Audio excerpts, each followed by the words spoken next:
សួស្តីបងប្អូនទាំងអស់គ្នាថ្ងៃនេះយើងមកមានមុខម្ហូបថ្មីមួយទៀតហើយបងប្អូនទាំងអស់គ្នាសាកទីមើលមានបន្លែមានត្រីដែងសាកទីលេងមើលថាតើយើងធ្វើមុខម្ហូបអីដែរថ្ងៃហ្នឹងអញ្ចឹងតោះយើងមកមើលវីដេអូយើងទាំងអស់គ្នាអញ្ចឹងដំបូងឡើយគឺយើងមានត្រីពីរក្បាលយើងបេះសាច់ត្រីហើយខ្ញុំធ្វើការបុកឲ្យម៉ត់បន្តមកទៀតយើងបុកហើយបុកទៀតបុករហូតដល់ម៉ត់បាទហើយលើកនេះប្រហែលជាទាំងអស់គ្នាមើលទៅប្លែកតិចជាមុខម្ហូបនេះហើយប៉ុន្តែជឿថាពេលដែលធ្វើឆ្អិនអ្នកទាំងអស់គ្នានឹងស្គាល់ហើយអញ្ចឹងបន្ទាប់ពីបុកម៉ត់យើងដាក់ខ្លាញ់ហើយច្បល់វាឲ្យសព្វមកអញ្ចឹងខ្ញុំដាក់ខ្លាញ់ច្បល់ហើយខ្ញុំទុកវាចូលជាតិសិនហើយក៏បានមកលាងបន្លែមកចិតបន្លែសិនបន្ទាប់ពីយើងបានចិតបន្លែហើយ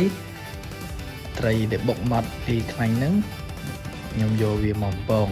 ប្អូនអញ្ចឹងមកដល់វគ្គនេះប្រកាសជាមើលទៅរៀងស្គាល់ណាតើតងជាមួយនឹងម្ហូបនេះហ្នឹងហើយអញ្ចឹងម្ហូបហ្នឹងគឺ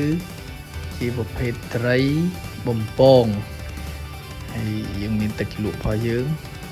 តំណងណាទឹកជ្រលក់យើងមានខ្ទឹមក្រហមម្ទេសស្ករត្នោតធម្មជាតិរបស់យើងហ្នឹងហើយឥឡូវរួចហើយក៏ចាប់ផ្ដើមភ្លក់នេះអ្នកម្ដាយភ្លក់មួយម៉ាត់ចាំមើលថាតើរសជាតិមិនដែរបាន feedback ពីគាត់វិញមកអូខេឃើញនៅទំនងមែនតើឆ្ងាញ់